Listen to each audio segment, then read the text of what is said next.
Hello friends, welcome back to my channel. শীতকাল হোক বা শরীর খারাপ, ঠান্ডার মুখে যখন কোনো কিছু খেতে ভালো লাগবে না, তখন এইভাবে এই রকম করে একটু স্যুপ বানিয়ে নেবেন, দেখবেন ভীষণই খেতে ভালো লাগবে। বা জ্বর ঠান্ডা যদি লেগে থাকে তাহলে কিন্তু একদম আরাম পাওয়া যাবে বা ভালো হয়ে যাবে খুব তাড়াতাড়ি। তো প্রথমে আমি প্যানটাকে গরম করতে দিয়ে একটা ডিপ প্যান বা কড়াই ডিপ নিতে হবে। প্রথমে আমি বাটার আর একটু সাদা তেল দিয়ে দিলাম। তারপরে চিকেনগুলোকে আমি দিয়ে দিলাম প্যানের মধ্যে। তারপরে চিকেনগুলোকে হালকা আমি ভেজে নেব। হালকা যে আমার ভাজা হয়ে যাবে, চিকেনের রঙটা একটু সাদা হয়ে যাবে, তখন কি করব, আমি অল্প পরিমাণে 7-8 কোয়া মতো রসুন আমি দিয়ে দেব। দিয়ে আবার চিকেনের সাথে আমি এটাকে ভেজে নেব। এইভাবে চিকেন আর রসুনটাকে ভেজে নেব। রসুন ঠান্ডার পক্ষেও খুব ভালো। এবার আমি দেব 1 ইঞ্চ মতো আদা আমি গ্রেট করে নিয়েছি। এই আদাটাও রসুনের সাথে মাংসর সাথে আমি ভালো করে ভেজে নেব। আপনারা শুধু তেলেও করতে পারবেন বা বাটারেও করতে পারেন। আমি একটু বাটারটা যদি লেগে যায় সেজন্য সামান্য একটু তেল দিয়েছি। আর দেব ছোট্ট ছোট্ট করে কাটা পেঁয়াজ কুচি। পেঁয়াজটাও এর সাথে আমি ভালো করে ভেজে নেব। আমার একটু ভাজা হয়ে গেছে। এবার দেব 1/2 কাপ মতো গাজর কুচি। গাজর কুচি দেওয়ার পরে 1/2 কাপ মতো দেব আমি বিনস কুচি। বিনস আর গাজর খুব ভালো করে এর সাথে আমি ভেজে নেব বা নেড়ে নেব। তো এইভাবে খুব ভালো করে আমি নেওয়ার পরে স্বাদ মতো নুন দিয়ে দেব। আপনারা আপনাদের স্বাদ মতো নুন দেবেন, যতটা মাংস নেবেন সেই পরিমাণে নুন দেবেন। আর দেব গোলমরিচ। গোলমরিচটাও খুব ভালো লাগবে, আর ঠান্ডা লেগে থাকলে কিন্তু গোলমরিচটা খুব আমাদের কাজে দেবে। এবার গোলমরিচটার সাথেও দেওয়ার পরে 1 লিটার মতো জল আমি দিয়ে দেব। স্যুপ খুব বেশি পরিমাণে, মোটামুটি 1 লিটার জল দিলেই কিন্তু হয়ে যাবে।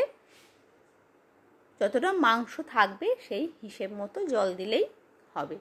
এবার একটা বাটিতে আমি কর্নফ্লাওয়ার গুলে নেব। কর্নফ্লাওয়ারটা সামান্য জল দিয়ে আমি গুলে নেব, এটা আমার কাজে লাগবে। আর ওইদিকে মাংসটা আমার একটু সেদ্ধ হয়ে যাবে। 10 মিনিট মতো ফোটালেই মাংসটা সেদ্ধ হয়ে যাবে। তো মাংসটা মোটামুটি আমার সেদ্ধ হয়ে গেছে, দেখে নিচ্ছি। এই যে হাড়ের থেকে মাংস ছড়ে গেছে, মানে মাংসটা কিন্তু সেদ্ধ হয়ে গেছে। এবার সব মাংসটা আমি তুলে নেব। আর 1 পিস মাংস আমার নেই, সবটা আমি তুলে নিয়েছি। এবার মাংসগুলোকে আমি কি করব, সবগুলোকে কাঁটা চামচ দিয়ে আমি ছাড়িয়ে নেব।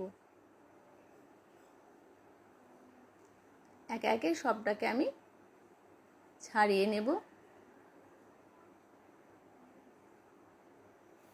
এইভাবে গরম থাকবে, সেই জন্য একটা চামচ দিয়ে আমি পুরো হাড় থেকে মাংসগুলো কিন্তু সব তুলে নেব।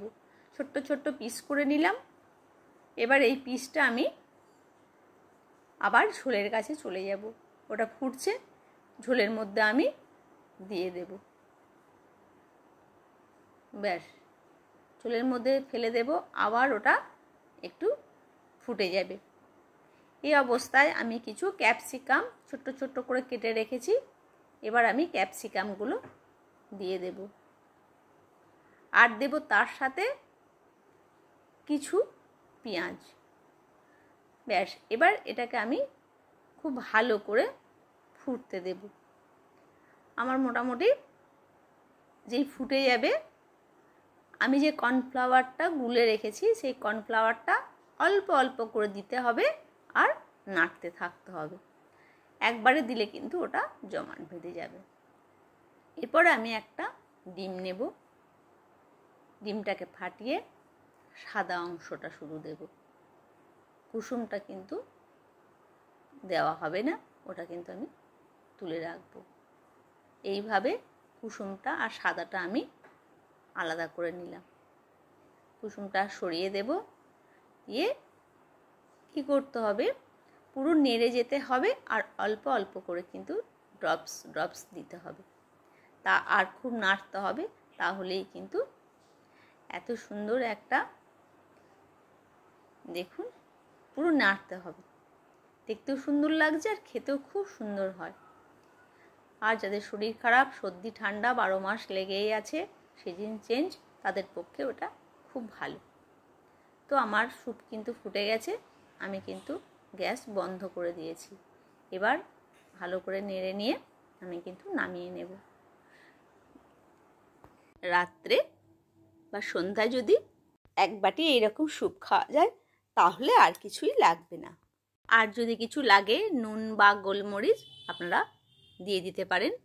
চিকেন স্টু বা এগ ড্রপটা এত খেতে ভালো লাগে, অবশ্যই বাড়ির সকলকে এইভাবে করে খাওয়াবেন, তাহলে সর্দি ঠান্ডার হাত থেকে অবশ্যই রক্ষা পাওয়া যাবে। ভালো থাকবেন, সুস্থ থাকবেন।